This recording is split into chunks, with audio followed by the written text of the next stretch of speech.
Rich Dad, Poor Dad by Robert Kiyosaki.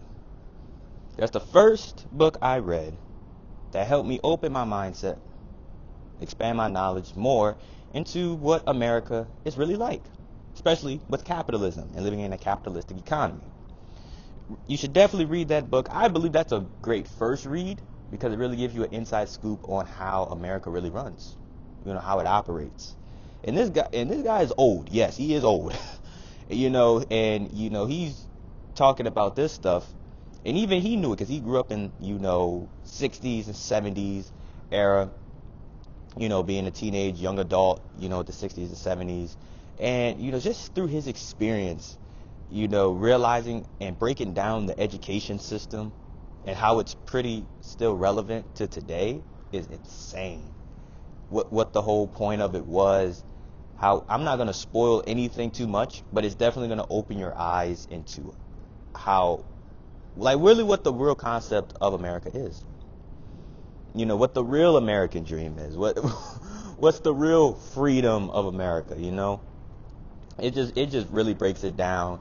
The debt, college, high school. Do you need that to be successful? The Great Depression, briefly about the Great Depression, just little historic things like that, and really how you can use his wisdom and kind of put that into perspective in your personal life. I feel like everyone should read this no matter what age you are, but if you're in your late teens, early 20s, this is a great time to read because you're not too late to the game. You may feel a little late, but you're not too late, but you're also old enough to where you can actually understand it more. Anyone who's older than that may be, I guess, I don't know how they would feel, but just more reluctant to listen to it, only because, even though there is truth to it, it may hurt them because that's what they were taught, Everyone teaches their kids or their children things that they learned or that they taught, right? It's a habit. It's a generational, kind of thing, passing on certain things to your next generation of kids and family and whatnot. So, his book, Rich Dad, Poor Dad, was definitely like the eye opener, and then I've read other books as well to kind of top it, and kind of go into deeper, things. But as a whole, man, that's really how the system works in America. And it's a unique and interesting book. You just have to really take the time to have an open mind, because if you don't have an open mind, it's going to be a lot of information. It's going to be overfilled with you. You're probably going to think it's ridiculous. It's going to be hard to believe because this was never taught to us. It just never was. Because if it was, I mean, they might try to say, oh, society wouldn't run the way it is now. That's pretty argumentative. But, he just shines the light on different things. Like I said, take a good look at it. Read it. He has multiple books. He has Rich Dad, Poor Dad. He has Cash Flow Quadrant. He has Beginner's Guide to Investing. Good debt, bad debt. Just go on Google, Amazon, type in his name. All his books should come up, and you could literally read whichever one that you want in any order. But I suggest reading the very first one, Rich Dad, Poor Dad. That one, because he had two dads, basically. A rich dad and a poor dad. That's it. Rich dad as in, who took more risk in society. The poor dad was the one who played it safe. That's literally all it goes into detail about so many different things, but it all comes back to that. His rich dad, which was, rich dad, took risks, was very educated financially. He had a high level of financial literacy. That's what it was. Took risk and had financial literacy. The poor dad didn't have as well of financial literacy as his rich dad, but he still did the traditional American route. You read the book, you understand what I'm talking about. And, played it safe his whole life. And in the end, I mean, they both went through hard times, but it was just in the end, his poor dad, his biological dad, suffered the most financially compared to his rich dad. So it's a really good comparison. And I feel like this book could really shine a light for everyone to take risks.